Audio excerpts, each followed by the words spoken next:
Hello everyone and welcome back to Farm Simulator 22. We're back here on Elm Creek with Grober Games. So last month we got one contract done and we got all our sorghum harvested, and it took us quite a bit of time to get all that knocked out. And I was sitting here thinking we got quite a bit to do coming up. So here's the scenario. We got both these fields back here that need linemen. So I think that's what we're going to work on today. We're going to get all the try to get all the linemen done for both of these. And I think more than likely we're going to have to do 45 and 46 at some point. So I think towards this fall we're going to work on that as well. Trying to think. Can't remember. I was going to say.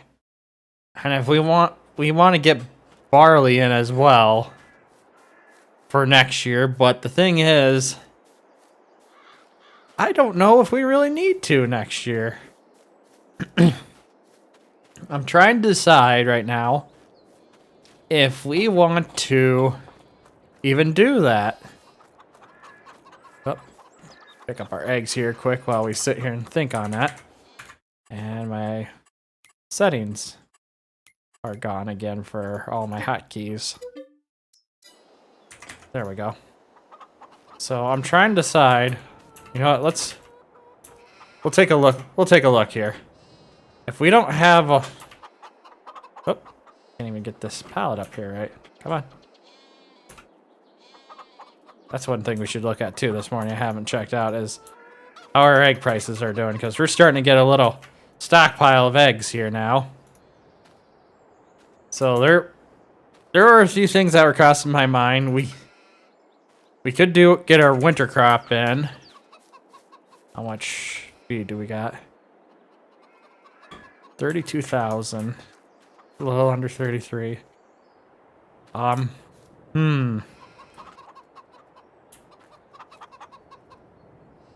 trying to think here. I think that should be enough for, well, I think we're gonna just go with that. Well, I don't know. So the issue that I'm running into, let's go to the months here. So next month we'll be able to do sunflowers. Or harvest our sunflowers, I should say.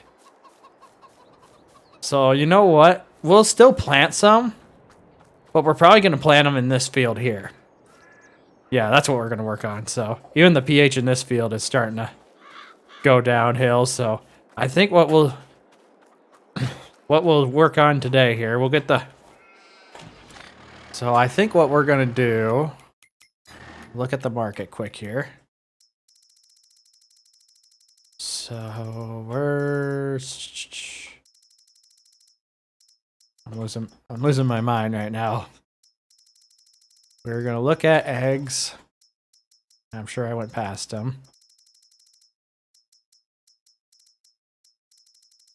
Yep, I am completely lost right now. Please forgive me. My mind is just not here. So eggs are not at a good price, so we'll still hang on to those. It'll be a little bit before sorghum's ready. And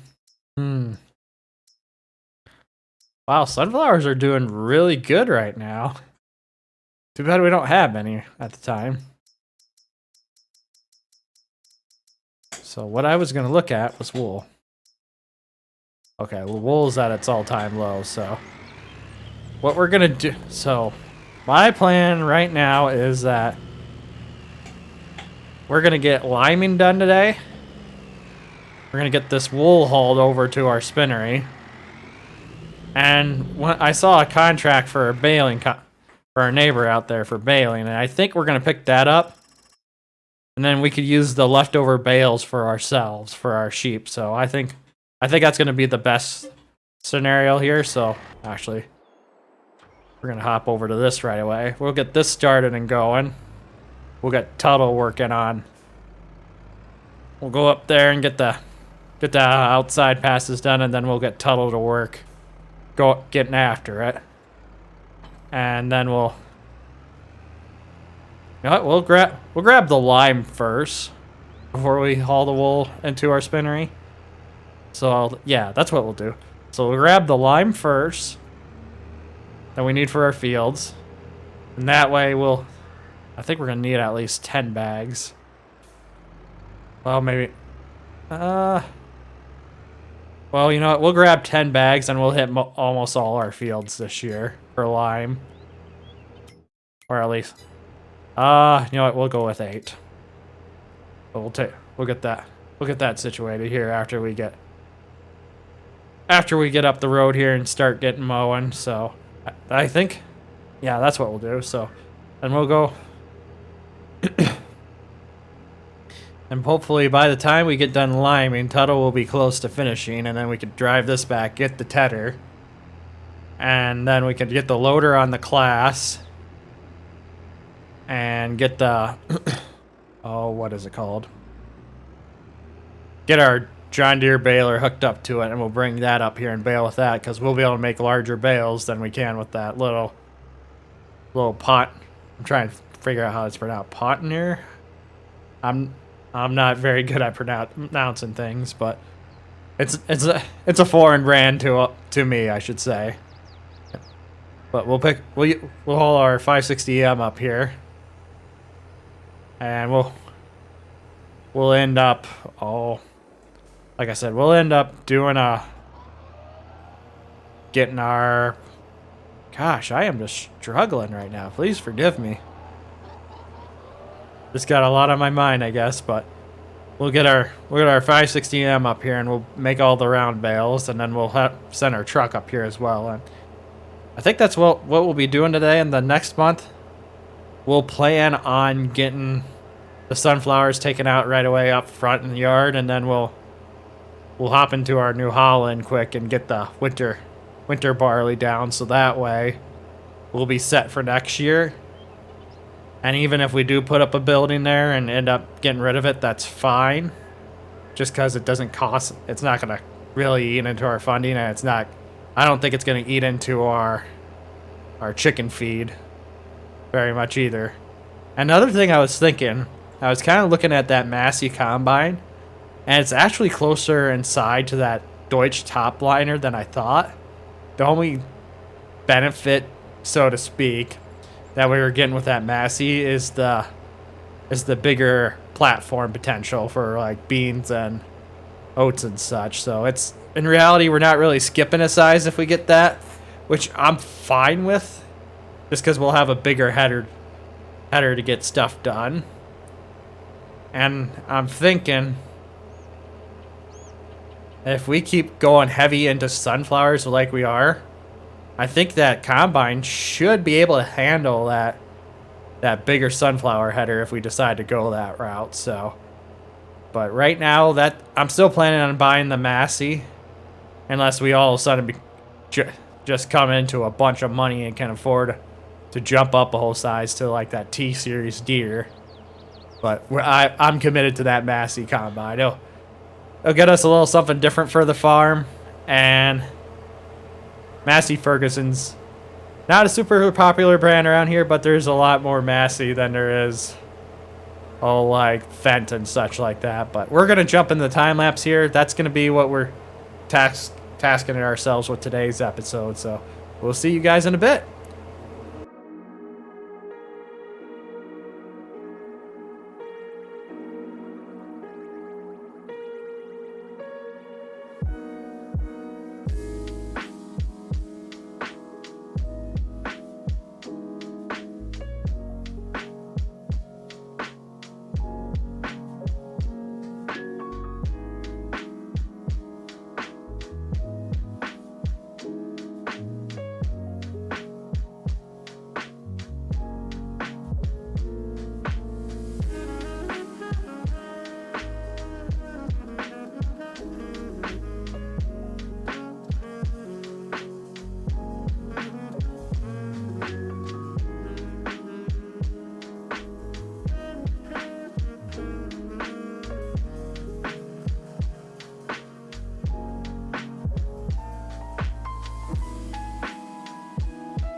All right, everyone, we're getting close to closing this episode out, and I'm not gonna lie, I'm kind of full of myself right now.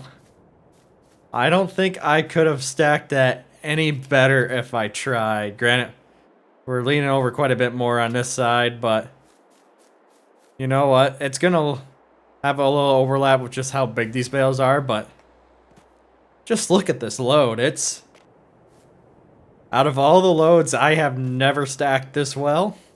And I don't know if it's because I did it from in cab or what, but I thought I was gonna have issues and with my depth perception in the game, and actually just kind of a funny little scenario here. So as I was doing it, I was actually trying to like lean forward in my chair to see if I could get a better view. And I know with the like realistic cab mod I could have done that somewhat, but it was just kind of funny to me that I was actually I was leaning forward in real life to get a little bit of a better view. But yeah, this is like I said, I'm pretty proud of myself, especially from loaded in cab and such. I have never stacked a load this well before, so if you guys are struggling, maybe just give the in cab view a try a little bit. It might be a little awkward at first, but I think people can do it if they put their mind to it. But I guess the other thing too is just because I have I have real life experience loading that way. Not really with a loader tractor, but I should say loader tractor, but a tractor with a loader on it. I'm just starting to think what we called our tractor with a loader. We just called it the loader tractor. But I usually load with a skid steer, and those are a lot handier to load than tractor with a loader, just because you can make adjustments. But yeah, I am pretty dang proud of myself right now. I need to stop getting high off my own myself. I need to be a little bit more humble here. But like I said, it's pretty tight, and I'm proud, and I just need to stop talking about it. But we're gonna drop what bales we can off here, and then we're gonna keep the rest for ourselves for our sheep here. So let's turn that off.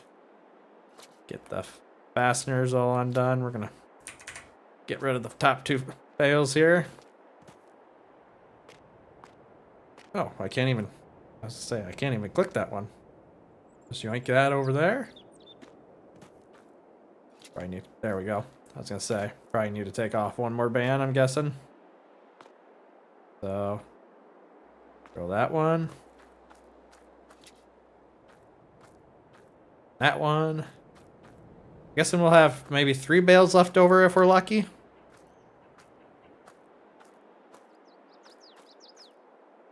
Looks like we're gonna have 4, which is good enough for me. We got about $230 extra for just what was left over for that bale. So $7,100. That is a-okay with me. So like I said, this is where we're gonna end it today's episode. We got a little bit more hay for our sheep, so we're gonna be good for a while yet. I'm almost starting to wonder if we're never gonna really need to take care of our own sheep, so to speak. Or I shouldn't say take care of our own sheep, but put in our own grass field and have to take care of haying ourselves. Because if we do like contracts, at least a hay contract every other year, I think we'll be sitting pretty good and just mow the borders of our fields every once in a while. I don't think we really have a reason to where I was going with that, to put it in a grass field. So I'm trying to think. I'm starting to wonder if we should even bother. I'm trying to figure out the right way to phrase this.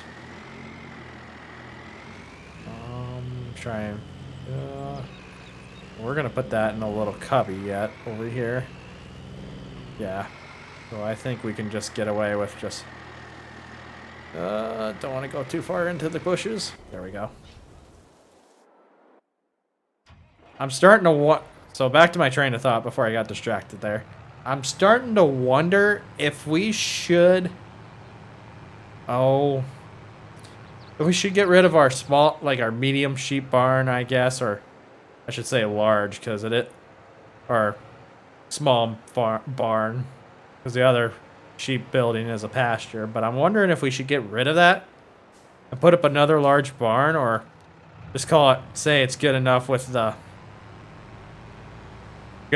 what we got now. Because honestly, I'm kind of happy with our setup right now. The one medium and one small barn and one large barn. I think we should be sitting pretty good, but I don't know if it'd be worth our money to invest into another large one. Just because right now we are producing more than enough wool to keep our spinnery going full time. Another thing I just realized too is we're starting to run low on cotton, and I'm hoping we can pick up a cotton contract sometime here in the next year to get that all filled back up again. Because if we run out of cotton in there, that is going to severely hamper our income from that spinnery, which is not going to be good for us. And I guess the other thing I made a mental note to mention, and I should have mentioned this right when we came out of the time lapse, is that I was having a little bit issues with my frame rate there, and I saved and came back into the game and got started again. And it seemed to work itself out, but I do know my graphics card needs an update.